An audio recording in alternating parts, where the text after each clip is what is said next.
होठों पे मुरली धरी पड़ी रहे गनमाल, पीतांबर झलके सदा मेरे सदा बिहारी लाल।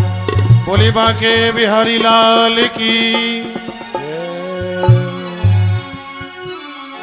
मनमोहन मुरली वाले की, उस काली कमली वाले की मैं दासी बन जाती। मन मोहन मुरली वाले की मैं दासी बन जाती।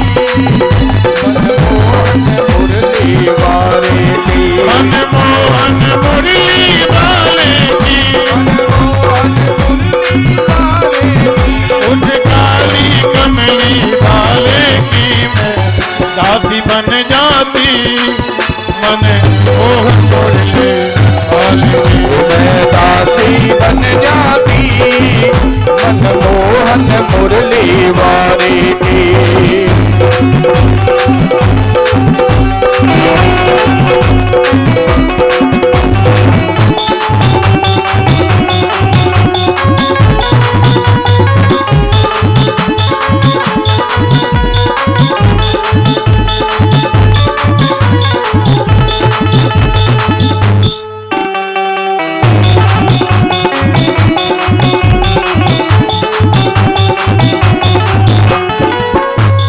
मेरे मन में ऐसी ऐसी आवे पायल बन जाती।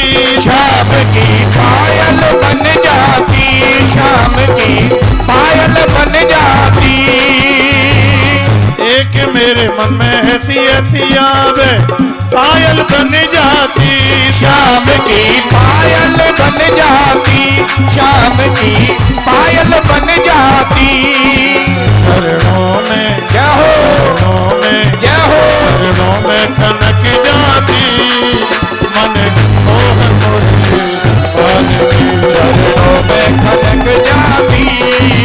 मनमोहन मुरली वाले की, मनमोहन मुरली वाले की, मनमोहन मुरली वाले की उस काली कमली वाले की मैं दासी बन जाती हूँ। मनमोहन मुरली वाले की मैं दासी बन जाती। मनमोहन मुरली वाले की।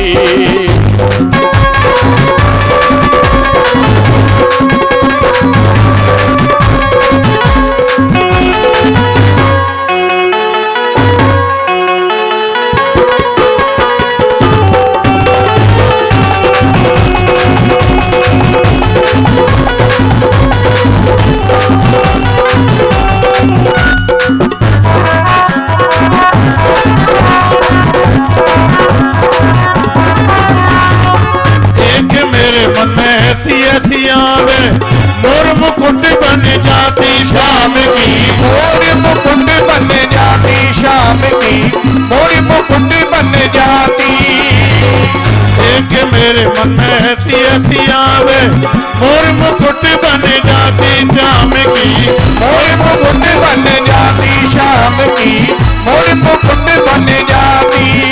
माथे पे क्या हो, क्या हो पे बन जाती। मनमोहन मुरली वाले आगे पे सज जाती। मनमोहन मुरली वाले की, मनमोहन मुरली वाले की, मनमोहन मुरली वाले की काली कमली वाले की मैं दासी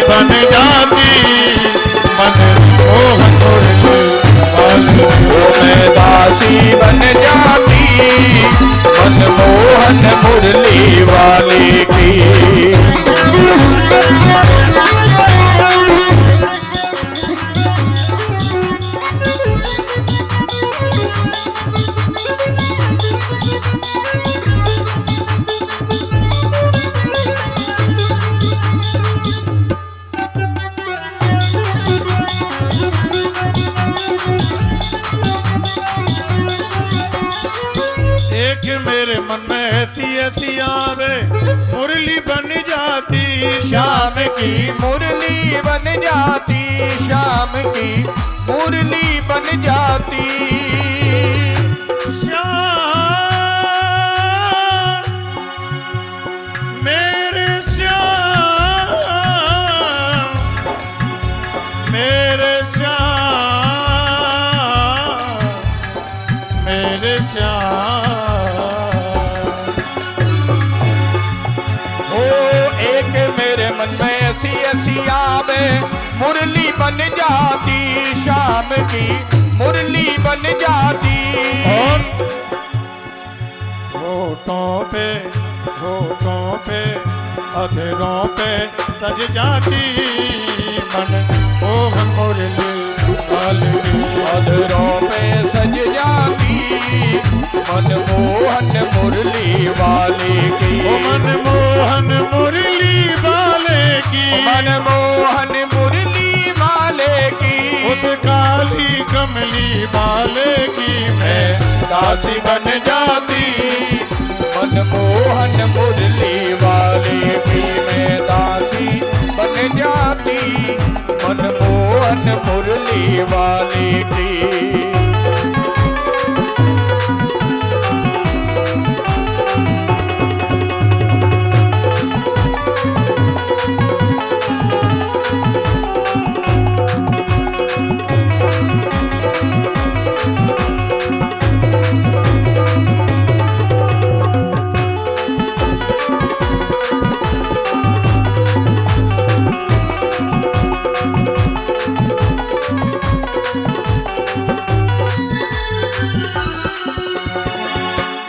मेरे मन में ऐसी ऐसी आवे भक्ति बन जाती श्याम की भक्ति बन जाती श्याम की भक्ति बन जाती एक मेरे मन में ऐसी ऐसी आवे भक्ति बन जाती श्याम की भक्ति बन जाती श्याम की भक्ति बन जाती और भक्ति बन करके क्या करती एक बार दोनों हाथ उठा करके वो वृंदावन चली जाती मन मोहन मुरली वाले की वृंदावन चली जाती मन मोहन मुरली वाले की मन मोहन मुरली वाले की मन मोहन मुरली वाले की दासी बन जाती मन मोहन मुरली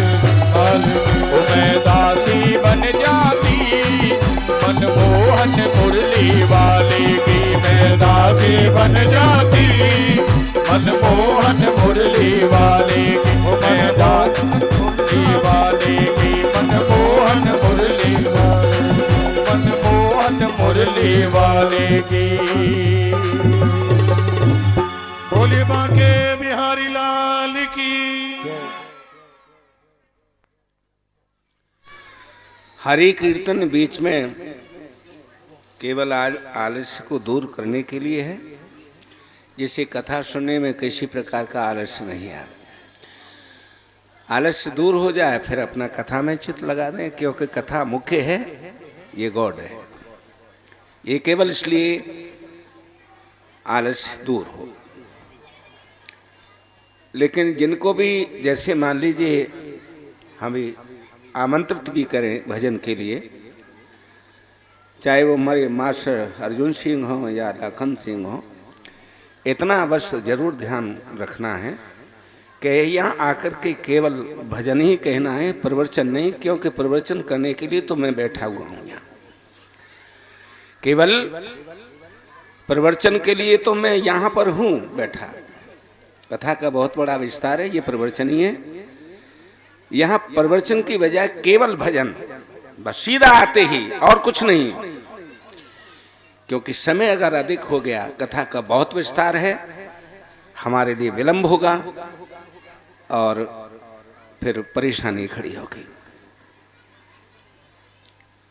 तो चलिए आगे फिर समय आएगा तब आपको आमंत्रित करेंगे, लेकिन अब कथा की तरफ उन्हें फिर ध्यान। राजा परीक्षित जी ने गद्दी संभाल ली।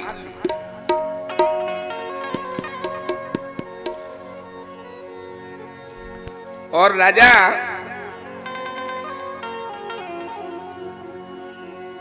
परीक्षित जी का विवाह विश्वकर्मा की कन्या बृहस्पति के साथ में हुआ।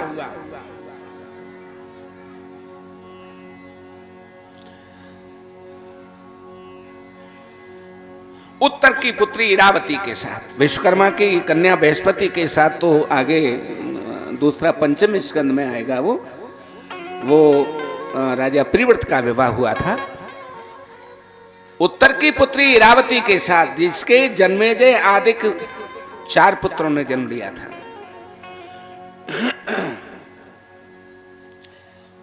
एक बार ये राजा परीक्षित दिग्विजय करने की दृष्टि से जब निकले, ये संपूर्ण पशु पक्षियों की भाषा को समझते थे। रास्ते में एक आश्चर्य देखा। एक गाय और एक बैल दोनों ही खड़े वार्ता कर रहे हैं। आश्चर्य ये था कि जो बैल था उसके एक ही पैर था, 3 पैर नहीं थे, और वो भी पैर लड़खड़ा रहा था। राजा परीक्षित उनकी बात सुनने लगे। बैल था धर्म, गाय थी पृथ्वी। तो धर्म पृथ्वी से कह रहा है कि हे भद्रे, तुम्हारा मुख मलिन क्यों है? ये पृथ्वी कहती है कि मेरी मुख की मलिनता का कारण आप हैं। धर्म ने कहा मैं क्यों? गाय ने कहा आप इसलिए हैं कि आपका कलयुग में एक ही पैर है दान का, और वो भी लड़खड़ा रहा है। बाहुए टूटे हुए में को कसर है ना, तो मो को डर या बात कहो कि ये टूट गया तो मो को रसातल में जानो पड़ेगा। कल भी हमने आपको बताया, आज व्यक्ति की दान करने की भावना समाप्त होती जा रही है। भीख देने की भावना तो है। दरवाजे पर अगर उसके कोई पहुंच जाए तो उसमें अपनी शान समझता है। दरवाजे पर जाकर के मांगे कोई कि भैया जीर्णोद्धार हो रहा है मंदिर का, कुछ आपसे सहयोग, बड़ा खुश होगा। मेरे द्वार तक आइए। हाँ। और उस समय पर बोलो का चाहिए, तुम मेरे द्वार पे आए हो भाई, निराश नहीं जान देंगे, मांगो तुम्हारी जो इच्छा है।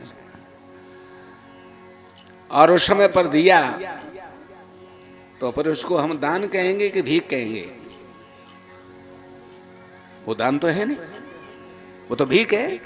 दरवाजे पर जाकर के मांगी जा रही है।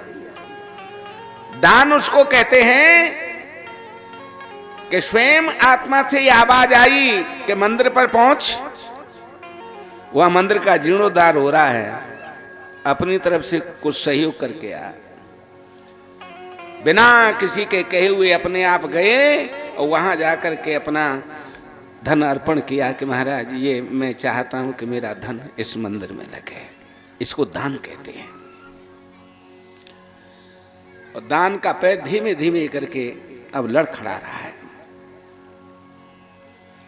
आपस में जब चर्चा हो रही थी तो उसी समय पर कलयुग राजा का सा भेष बना करके आया और दंड में हाथ में लेकर के उनको मारने लगा।